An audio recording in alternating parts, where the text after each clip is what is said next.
Assalamualaikum warahmatullahi wabarakatuh. Perkenalkan, nama Ibu adalah Novi Nuryanti Fajriyah. Ibu biasa dipanggil dengan Bu Novi. Nah, kalau kalian belum tahu yang mana nih Bu Novi itu, nah silahkan kalian lihat foto yang ada pada layar kalian. Nah, ini nih Bu Novi itu yang ini. Jadi, suatu saat jika kalian bertemu dengan Ibu, mau di sekolah ataupun di luar, kalian boleh nih menyapa ya. Kemudian Ibu mengajar bahasa Indonesia. Di sini Ibu mengajar bahasa Indonesia itu di kelas 10, 11, dan 12. Jadi Ibu akan menemani kalian sampai nanti kalian kelas 12 di MA Al-Falah Kopo dengan belajar bahasa Indonesia. Nah, walaupun kita tetap belajar dengan kondisi yang seperti ini, kita masih belajar daring, mudah-mudahan kalian tetap semangat, mudah-mudahan kalian tetap optimis dalam menjalani pembelajaran di masa pandemi ini ya. Jadi harus diingat oleh kalian tidak libur ya.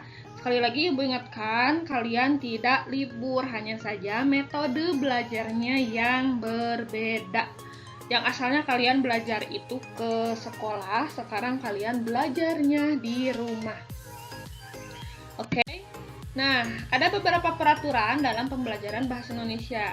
Jadi yang harus kalian ketahui itu peraturannya adalah yang pertama, berpakaian rapih jika tatap muka atau virtual ya. Karena kalau kaliannya rapi, kan kaliannya nanti akan terlihat ganteng, akan terlihat cantik. Jadi kaliannya juga semangat dalam pembelajaran.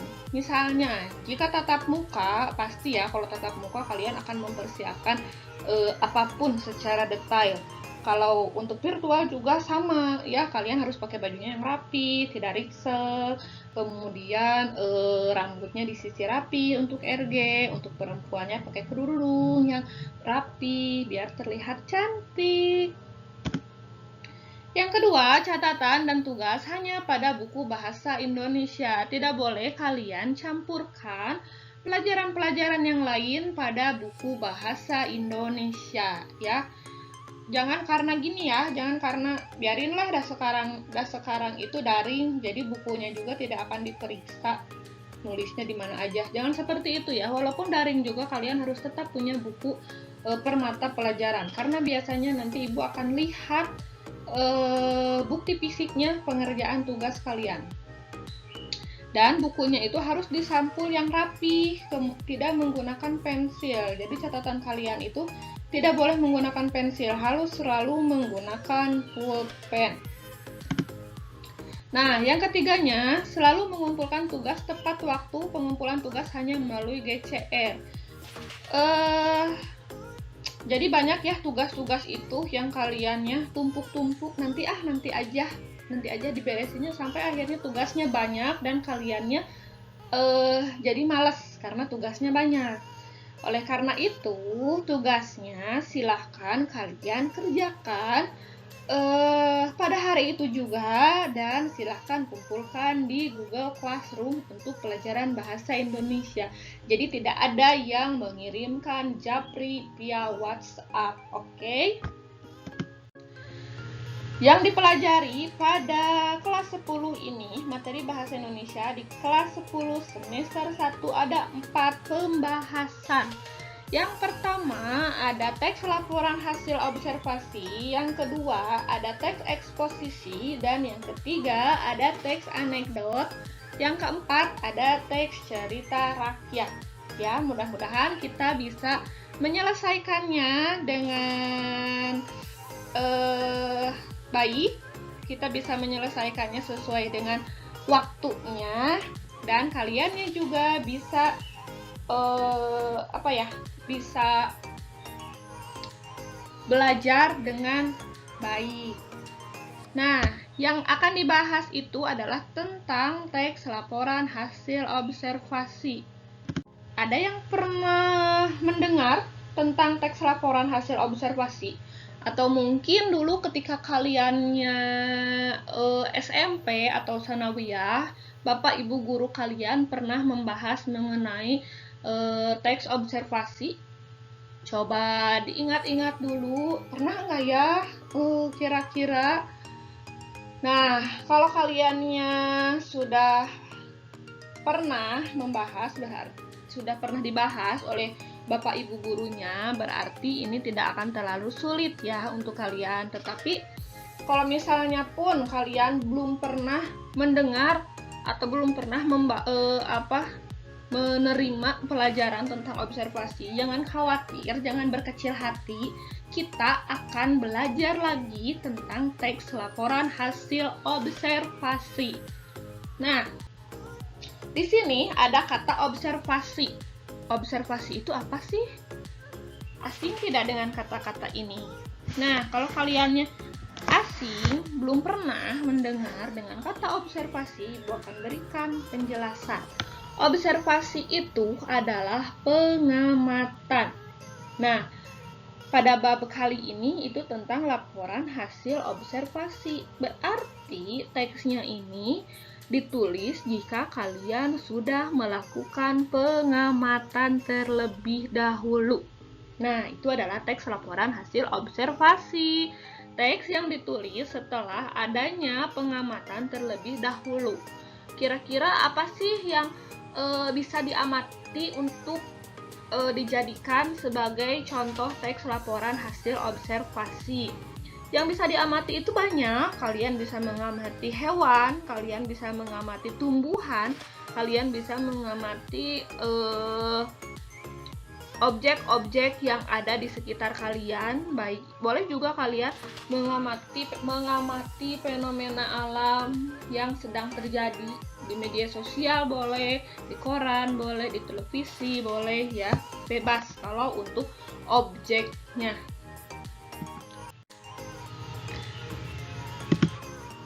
Nah, Ibu akan memberikan contoh laporan hasil observasi. Contoh yang akan Ibu berikan ini sebenarnya ini ada di buku bahasa Indonesia kalian. Jadi nanti sebelum kalian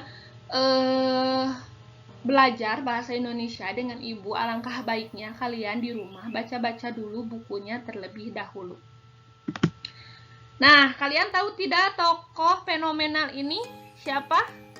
Coba diingat-ingat lagi ya, siapa tahu ada yang masih belum kenal dengan tokoh fenomenal ini. Ya, tokoh fenomenal ini adalah salah satu wayang yang bernama si Cepot. Nah, ini adalah wayangnya, wayang si Cepot. Tapi yang akan Ibu bahas bukan tentang cepotnya, tapi tentang wayang. Nah, ini adalah contohnya. Jadi pada contoh di sini silahkan kalian baca contohnya. Nah, yang dibahas di sini tentunya adalah tentang wayang. Yang diamatinya adalah tentang wayang.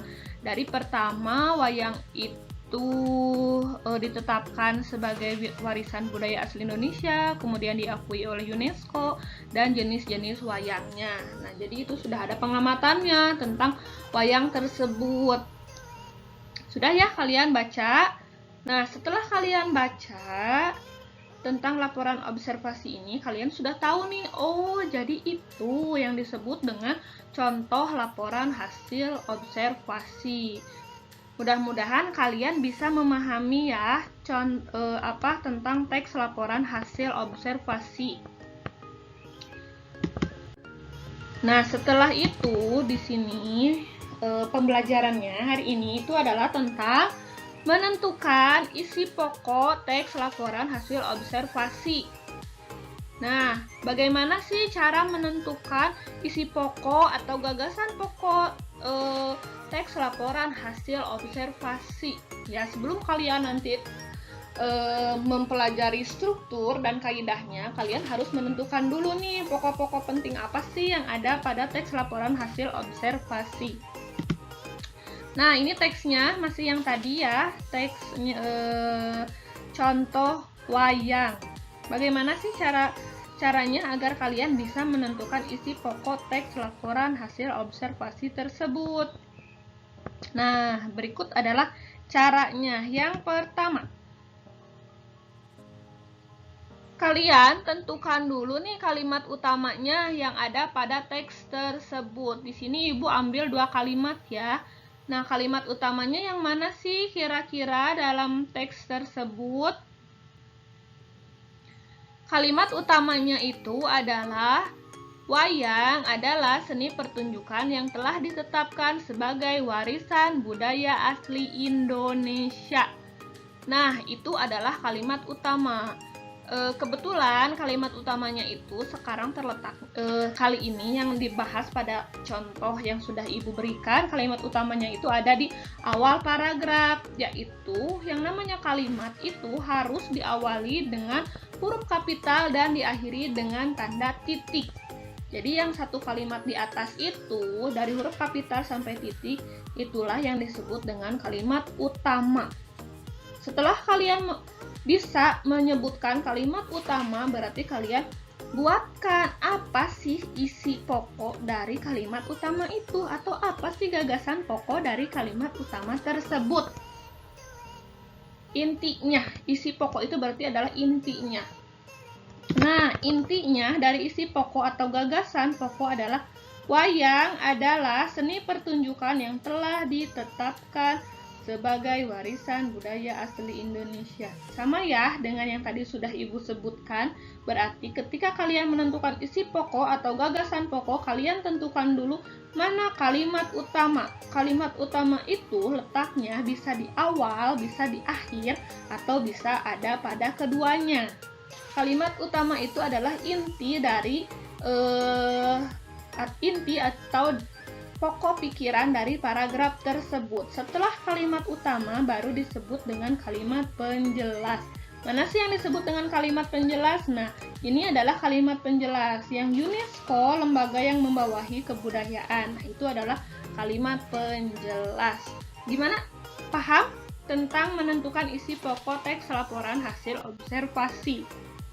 Nah, kalau kaliannya nanti masih bingung bagaimana sih cara menentukannya, kalian boleh ya nanti dilihat lagi video pembelajaran ini, kemudian dipahami lagi video pembelajaran ini. Kalau misalnya kaliannya masih bingung sekali dengan pembelajarannya, kalian bisa menghubungi Ibu ya. Ibu akan memberikan latihan soal. Menentukan gagasan pokok dalam beberapa paragraf. Ada 5 paragraf. Jadi ada 5 tugas, 5 paragraf yang harus kalian tentukan gagasan pokok dari masing-masing paragraf tersebut. Ya, setelah selesai kalian memberikan gagasan pokoknya, kalian buatlah atau susunlah gagasan pokok tersebut sehingga menjadi sebuah ringkasan atau menjadi sebuah rangkuman. Setelah itu, tugasnya kalian kumpulkan paling lambat itu hari ini, harus dikumpulkan hari ini, tidak bisa di nanti, lusa, ataupun minggu depan, tidak ya. Jadi harus hari ini diselesaikan tugasnya dan harus dikumpulkan di classroom-nya masing-masing. Nah, selesai pembelajaran pada hari ini. Alhamdulillahirrabbilalamin, akhirnya kita sudah menyelesaikan pembelajaran bahasa Indonesia pada kesempatan kali ini. Terima kasih atas partisipasi kalian dalam mengikuti pembelajaran bahasa Indonesia. Mudah-mudahan kita bisa bertemu lagi pada kesempatan yang akan datang. Jangan lupa tetap semangat dalam pembelajaran. Selalu jaga kesehatan kalian. Dan Ibu ucapkan wassalamualaikum warahmatullahi wabarakatuh.